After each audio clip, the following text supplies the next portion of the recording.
Star प्रवाहावरील लग्नानंतर होईलच प्रेम या मालिकेमध्ये सध्या अनेक रंजक वळणं पाहण्यास मिळत आहेत. वसू आत्यानेच नंदिनीला लग्नातून किडनॅप केल्याचं सत्य पिहूला समजतं. तर नंतर हे सत्य नंदिनीला कळतं. त्यानंतर नंदिनी वसू आत्याचं सत्य सर्वांसमोर आणण्यासाठी दीपकला घेऊन येते.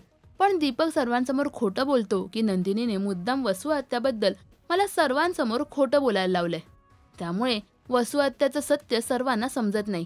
पण आता लवकरच हे सत्य काव्या आणि नंदिनी मिळून सर्वांसमोर आणणार आहेत.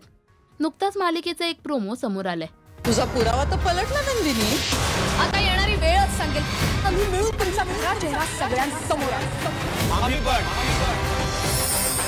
नंदिनी वहिनीला लग्नातून किडनॅप केलंस. आमची आयुष्य उद्ध्वस्त केली. आता मी तुम्हाला सोडणार नाही आत्याबाई. दरम्यान मालिकेत आपल्या बहिणीवर नंदिनीने खोटे आरोप लावले आणि ती आपल्या बहिणीची माफी सुद्धा मागत नाहीये अशा समजुतीने विक्रम नंदिनीवर चिडलाय. आणि तू माझी मुलगी नाहीस आणि मी तुझा बाबा नाही असं तो नंदिनीला सांगतो. तर माझा नंदिनीवर पूर्ण विश्वास आहे असं म्हणत मानिनी नंदिनीची साथ देते. त्यामुळे विक्रम आणि मानिनीमध्ये भांडण सुरू आहे. तेव्हा आता वसू आत्याचं सत्य समोर आल्यावर विक्रम नक्की काय करेल, मालिकेत पुढे काय होणार हे पाहण्यासाठी तुम्ही उत्सुक आहात का हे आम्हाला कमेंट्समध्ये नक्की सांगा.